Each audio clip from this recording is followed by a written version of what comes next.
नमस्कार नगरकर, मी शुभांगी.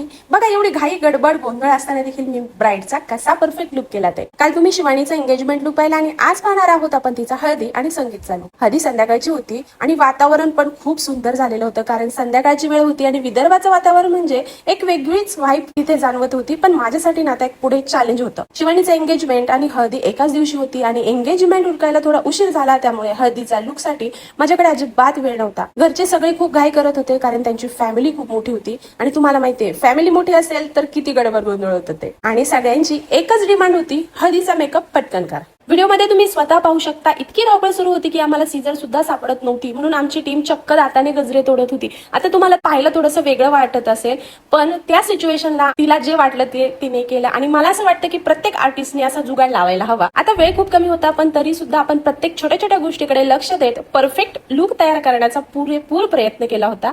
हळदीसाठी तिचे 2 लुक्स प्लॅन केले होते, पण वेळेअभावी आम्हाला एकच फायनल लुक सिलेक्ट करावा लागला. आणि तुम्ही पाहू शकता, लॉंग गजरे, एलिगंट स्टायलिंग आणि सटल मेकअप मुळे ना शिवानीचा पूर्ण लुक किती ग्रेसफुल दिसतोय. अशा मुवमेंट मध्ये ना फक्त मेकअप नाही तर टायमिंग मॅनेजमेंट आणि खूप छान क्लायंटला हँडल करणं तितकंच तुम्हाला गरजेचं असतं. आता हळदीनंतर मला मेकअप करायचा होता संगीतचा, आणि तुम्हाला माहितीये पूर्ण चेहऱ्याला हळद असल्यानंतर परत तो मेकअप पुसून परत करायला थोडासा वेळ लागतो. पण ज्यांना कलर फिलचं पुरेपूर नॉलेज आहे त्यांच्यासाठी ही गोष्ट काही एक अवघड नाहीये. म्हणून मी काय केलं आणि तुम्हालाही सांगते, जर फेसवर हळद असेल तर आधी जी हळद सुकलेली आहे ती काढून घ्यायची आहे, कारण त्याला पाणी लागलं तर ती अजून पसरते आणि त्याचा स्टेन आहे ना अजून घट्ट होतो.